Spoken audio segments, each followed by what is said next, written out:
When you look at a population map of Australia, one detail dominates. Most Australians live along the edges, the southeast, the east coast, and the southwest, dense and busy.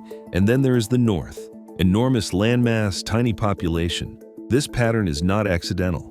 It is the result of multiple forces working together over a very long time. What I realized next completely changed how I thought about Australia. Once you understand those forces, the question changes. It stops being the question, why doesn't anyone want to live in Northern Australia? It becomes something far more uncomfortable. The first thing most people point to is climate. Heat, humidity, and cyclones are part of everyday life up here. And yes, the climate matters. Northern Australia operates on a very different rhythm from the south. The year is not divided into 4 familiar seasons. It moves between wet and dry. For months, the heat is relentless and the humidity weighs on everything. In Darwin, humidity often sits between 70 and 80% through the wet season, and temperatures regularly reach the low 30s degrees Celsius, making everything feel heavier and more exhausting. The wet season itself can bring well over 600 millimeters of rain, and when this happens, the aftermath is not difficult to imagine. Roads flood, rivers swell, and in fact, the entire region becomes difficult to access. But climate alone does not explain underpopulation. Large parts of Southeast Asia, Africa, and South America experience similar conditions, yet support major population centers. Humans adapt to heat when other conditions allow them. So I kept digging. Here is something that surprised me. Northern Australia is not just hot, it is unstable in ways that are hard to engineer around. During the wet season, rainfall can be overwhelming and unpredictable, with around 9 to 11 cyclones forming each wet season. These storms can bring destructive winds and hundreds of millimeters of rain over a short time, disrupting transport and isolating communities. During the dry season, water becomes scarce very quickly. This sharp oscillation places enormous pressure on infrastructure, be it roads, housing, agriculture, or supply chains. And in this way, it does not just remain uncomfortable, it becomes expensive. And that expense shows up everywhere. Building in the north costs more. Maintaining what is already built costs more. Transporting goods costs more. Repairing damage after each wet season costs more. Over time, this creates a quiet but powerful barrier. It does not stop settlement outright, but it discourages scale. Then there is the sheer distance. Northern Australia is enormous, yet its population centers are scattered far apart. Outside the main cities, like Darwin, Cairns, and Townsville, some towns are hundreds of kilometers from one another. To put it into perspective, certain remote communities in the Northern Territory can be more than 500 kilometers from the nearest major hospital. That kind of isolation doesn't just feel remote, it affects healthcare access, education, emergency response, and economic diversification. Living there requires a level of logistical tolerance that many people simply do not want to develop when alternatives exist elsewhere. And while we are talking about the main reasons for Northern Australia's sparse population, how could we possibly miss this one? Employment plays a major role here.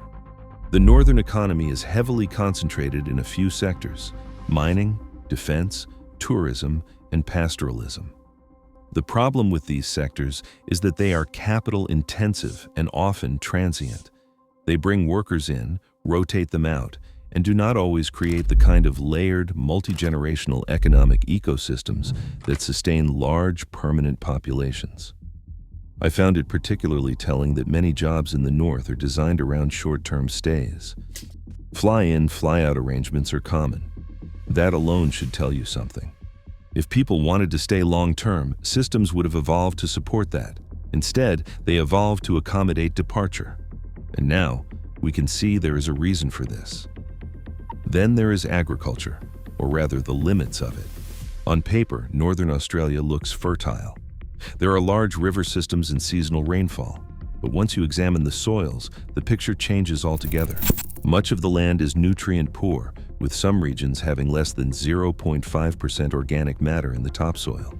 Intensive farming depletes that soil very quickly. On top of that, irrigation brings its own problems, including salinity and ecological disruption. Large-scale agriculture, the kind that anchors populations, is difficult to sustain consistently. You might assume that modern engineering could unlock the North and make it productive, and in fact, governments have tried to do just that repeatedly over more than a century. Plans have come and gone. Some achieved success on a limited scale, but most quietly faded away. This did not happen because of a lack of ambition. Instead, the land itself imposes constraints that ambition alone cannot overcome. You might not be very familiar with the fact that tropical regions have historically carried a heavier burden of infectious illness, just another reason for the underpopulated North. Modern medicine has reduced many of these risks, yet the legacy lingers in planning decisions, insurance models, and even in how long-term investments are made.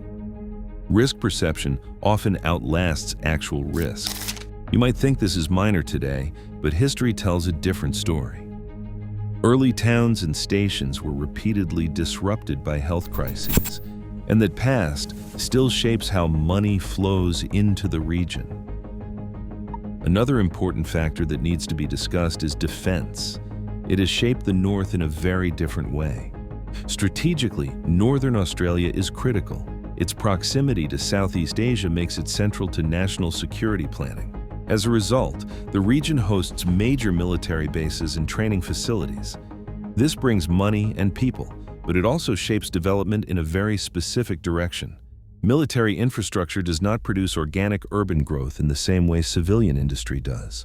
It concentrates resources without necessarily creating broad settlement incentives. It is almost paradoxical. The North is crucial for security, yet that importance does not translate into thriving cities. One of the most important elements I came across in my research is how indigenous land ownership intersects with development. Northern Australia has the highest proportion of indigenous landholdings in the country. These lands carry deep cultural, spiritual, and historical significance. And development here is not just a technical or economic decision, it's a cultural negotiation. You might assume land can always be purchased or leased for development, but in the North, that assumption is dangerously simplistic. It is a reality that requires a different approach, one that Australia has historically struggled to get right. Large-scale settlement models borrowed from the South or from overseas simply do not translate cleanly into this context. There is also a psychological component that is harder to quantify but impossible to ignore. Australians grow up with a mental map of their country. The North is often imagined as distant, harsh, and temporary. It is often considered a place to work, to visit, or to serve, but not necessarily a place to settle, raise families, and grow old. And these narratives reinforce themselves over generations. I found this especially interesting. Perceptions of harshness, combined with real logistical and environmental challenges, create a feedback loop that discourages long-term settlement even before practical obstacles are considered. Yes, the North has its ecological significance, cultural continuity, and strategic depth, but these are not the kinds of assets that attract millions of permanent residents. Still, no one can deny that they are assets. The North is not waiting to be discovered. It is already known. It has been tested, mapped, exploited, defended, and reconsidered over and over again. And each time, the conclusion has been broadly the same. Settlement is possible, but scale is costly. That does not mean the North has no future. It does mean that its future will probably look very different from the population-heavy models seen elsewhere. Most likely, the North will continue to look much the same, with smaller cities, rotational workforces, strong indigenous governance, and strategic industries rather than diverse urban economies. Once I realized this, the original question stopped making sense to me. The North is not empty because Australians failed to move there.